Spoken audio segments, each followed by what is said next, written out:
দেখো তো গাছে কি নতুন পাতা গজিয়েছে? কি হলো দেখো তোমরা, কুড়ি এসেছে গাছে। আজ্ঞে রাজপিতা, গাছ একটু বড় হয়েছে, নতুন পাতাও গজিয়েছে, কিন্তু কিন্তু কুড়ি আসেনি এখনো। আপনি চিন্তা করবেন না রাজপিতা, দেখে তো মনে হচ্ছে খুব তাড়াতাড়ি কুড়ি গজাবে, আর কুড়ি হলেই ফুলও হবে, ফলও হবে। বড় হও তোমরা, বড় হও, ফল দাও। তোমাদের ফলের উপরই নির্ভর করছে আমার উত্তরাধিকারিনীর জীবন। ফল দাও, ফল দাও।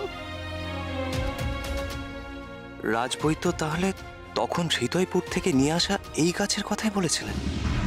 মহারাজ, 7 সমুদ্র 13 নদী পেরিয়ে হৃদয়পুর থেকে আনা হয়েছে হৃদয় গাছের বীজ। সেই বীজ সবে মাটিতে পোতা হয়েছে। সেই বীজ থেকে গাছ হবে, তারপর তাতে ফুল ফুটবে, তারপর তাতে ফল ধরবে। সেই ফল বেটে দুধের সঙ্গে খাওয়ালে রাজকুমারী সম্পূর্ণ সুস্থ হয়ে উঠবেন। তুমি খুব তাড়াতাড়ি সুস্থ হয়ে উঠবে রাজকুমারী। তোমাকে সুস্থ করে তবেই আমার ছুটি।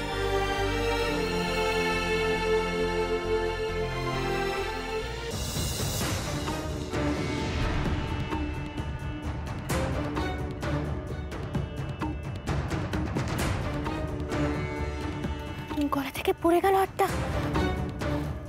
এক্ষুনি অসাবধানে রাজকুমারীর দেওয়াই হাতটা হারিয়ে যেত। আমি এটা গলাতেই পড়েনি।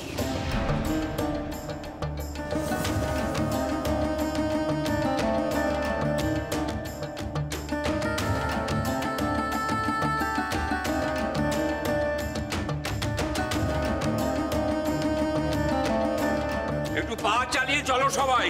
মহারাজ আর সবাই থাকতে থাকতে আমাদের পৌঁছতে হবে। চলো।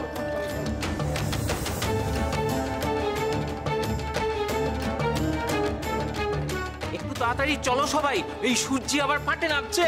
তাড়াতাড়ি চলো, তাড়াতাড়ি চলো।